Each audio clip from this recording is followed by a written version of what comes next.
Hi, this is Mrs. Villette, and this video goes over systems of nonlinear inequalities, specifically word problems. This isn't all that different from systems of equations where we have word problems. The difference is just how we present our solution set. We present our solution set by graphing and then shading particular regions of the coordinate plane. So let's go ahead and look at the problem. Steve is taking a homecoming date to the football game against Plano next Friday. Student tickets cost $4 each at the gate. Steve does not have an athletic pass. Steve will also want to buy both hot chocolate, which is $2.50 each, and hot dogs, which are $3 each for his date and some friends. If Steve has $26 to spend at the game, write a system of linear inequalities that represents the relationship between the number of hot chocolates and hot dogs he can buy. Represent your system graphically. The first thing I like to do in these problems is find what the question is. So it says, write a system of linear inequalities that represents the relationship between the number of hot chocolates and hot dogs he can buy. I already have the axes set up here, but this would be an important first step in any problem, would be defining your variables. So I'm going to let h equal the number of hot dogs. And I changed it to just cocoa or chocolate so that they weren't both H's, hot dogs, hot chocolate. So C is the number of cocos that he can buy. Okay, so then we go through the problem and we read it again. So we know that he has to buy tickets. Tickets cost $4 each. So we're going to assume that Steve is paying for his date. If he doesn't, that's okay. You're just going to have a different problem. So 2 tickets at $4 each means that he has spent $8. Okay, the next thing we know is that he has $26 to spend at the game. And we're buying some hot chocolates, or hot chocolate for $2.50 and hot dogs, which are $3 each. So similar to any of the mixing problems having to do with coins, for example, we're going to say that hot dogs are $3 each. So $3 times the number of hot dogs plus $2.50 times the number of cocos plus his $8 that he spends on tickets is the total amount of money that he's going to spend, and he needs to stay under his budget of $26. Now, it is implied by the problem that the number of hot dogs has to be greater than or equal to 0, and the number of cocos also has to be greater than or equal to 0. So that is my system. So now we need to go ahead and start graphing the boundary lines for this system. The bottom 2 boundary lines are not too bad. We're going to graph h equals 0 and we're going to graph c equals 0. So h equals 0 just means 0 hot dogs, and then c equals 0 means 0 cocos.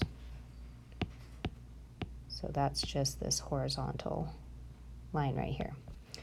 The boundary line is a little bit trickier. So with the boundary line, we could do a couple things. We could try to change to slope-intercept form, or we could at least get it to a better standard form. So a better standard form of this equation would just be to subtract the 8 from both sides and get that he really has $18 left to spend on food. We're looking only for whole number solutions to this problem. And so I found the best way to do it is to just pick a number of hot dogs and see how many cocos you could buy after that. So if we buy 0 hot dogs, that means, so let's put our dollars on hot dogs here, our money left. So if we bought 0 hot dogs, we would have spent $0. We have $18 left to spend on cocoa, and we would do 18 divided by 2.5. Turns out that's not a nice number, 7.2. So I can't get exactly on budget if I don't buy any hot dogs.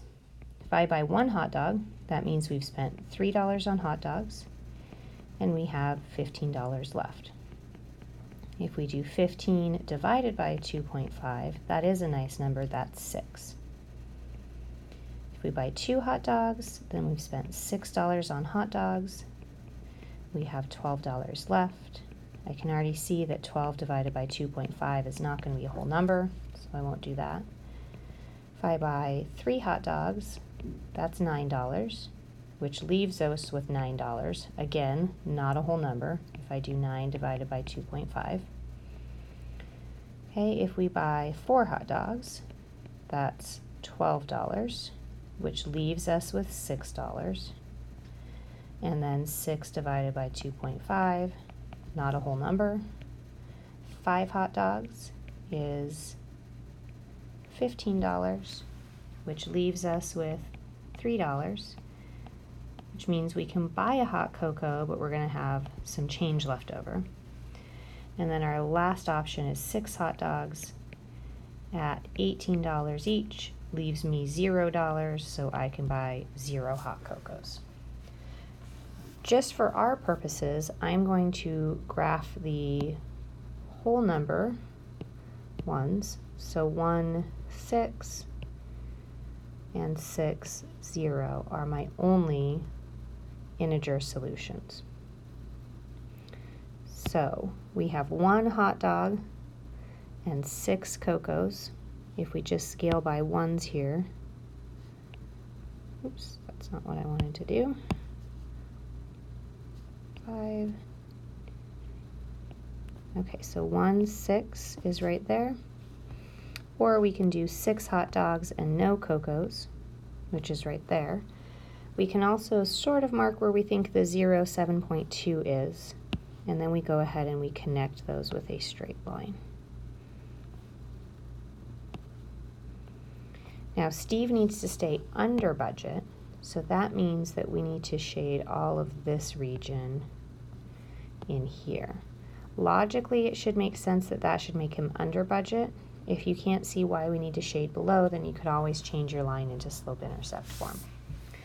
So the next part says, based on your graph, are there any feasible solutions, i.e. a whole number, where Steve is exactly on budget? If so, list all of them. And we actually already found all of them with our table. So our feasible solution was 1 hot dog and 6 cocos. And then our other one was 6 hot dogs and 0 cocos.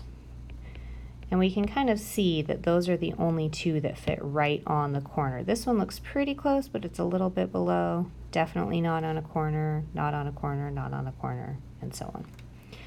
And then it says list a solution where Steve is under budget.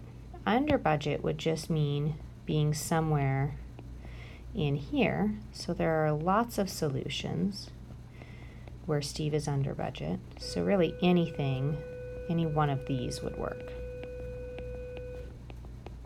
So just for fun, I'm going to do 1 hot dog and 1 cocoa. Not a very generous date, but he would stay under budget that way. So that is how you do systems of inequalities. You just set them up, you graph, and you shade the region.